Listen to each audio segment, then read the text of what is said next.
Les amis, je reviens vers vous pour la deuxième vidéo d'aujourd'hui qui va parler d'un sujet plus sérieux.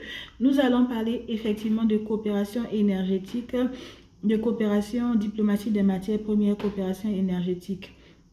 Et je prends la région du Proche-Orient et plus précis, c'est un pays qui est plus proche de l'Europe que du Proche-Orient qui s'appelle Chypre, qui est un pays qui se positionne sérieusement en termes d'exportation de gaz vers l'Europe. Et c'est un sujet qui est intéressant, qui est passionnant du point de vue de la coopération internationale parce que le gaz naturel est une ressource indispensable pour les projets industriels du continent européen pour l'instant, même si l'Europe développe des projets autour de l'hydrogène qui doivent occuper 70% du mix énergétique d'ici les prochaines décennies. Mais le gaz, pour le moment, est indispensable au secteur industriel et même pour les besoins domestiques.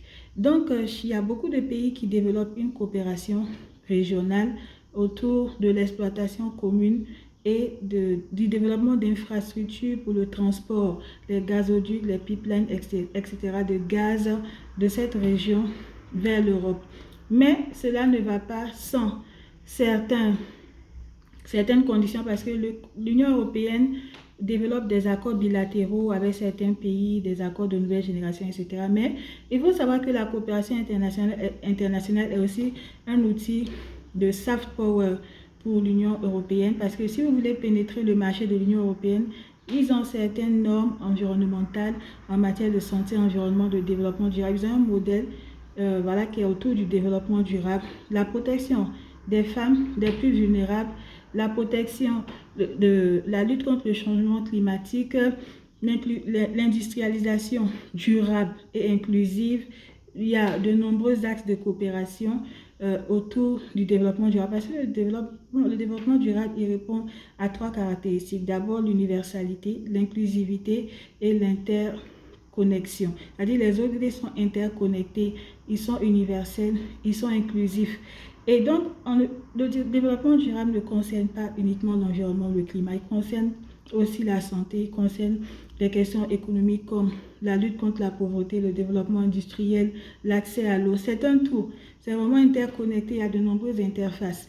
Donc, ces pays qui veulent vraiment pénétrer le marché de l'Union européenne doivent porter une attention particulière à la question des politiques ou des stratégies de développement durable qu'ils mettent en place d'abord dans leur pays, mais ils peuvent aussi mener des politiques communes autour de ce axe-là qui est le développement durable, autour de l'exploitation des ressources énergétiques, du transport, l'exploitation durable des ressources énergétiques. Il y a les métaux, les énergies renouvelables par exemple nécessitent 3 à 5 fois plus de métaux que des autres formes d'énergie.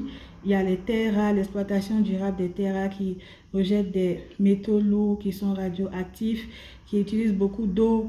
Il y a de nombreuses problématiques qui nécessitent vraiment des politiques énergétiques qui font appel à certaines technologies et à une coopération bilatérale et même régionale pour une exploitation durable des matières premières. Mais en même temps, ils peuvent aussi mener des politiques sécuritaires communes parce que qui dit transport énergétique, par exemple transport gazier, dit sécurité. Donc des politiques sécuritaires communes peut-être autour du domaine de l'aérospatial, autour du domaine ferroviaire. Il y a de nombreux axes de coopération, même dans le domaine de la santé. Il y a aussi la diplomatie de la santé qui est un axe de coopération important entre pays au sein d'une zone géographique, dans un espace régional. Donc, j'ai voulu m'intéresser à Chypre parce que c'est un pays qui intéresse de plus en plus l'Europe en termes d'accès à une ressource comme le gaz naturel et qui développe de nombreuses relations avec les pays de la région autour des politiques énergétiques, de transport gazier, mais aussi autour des politiques de coopération internationale, on est avec la diplomatie même, on est avec la santé, on est avec l'exploitation des matières premières. Voilà, et je vous dis à lundi pour notre prochain rendez-vous sur le 5 à 9 Taïcha Yatabari.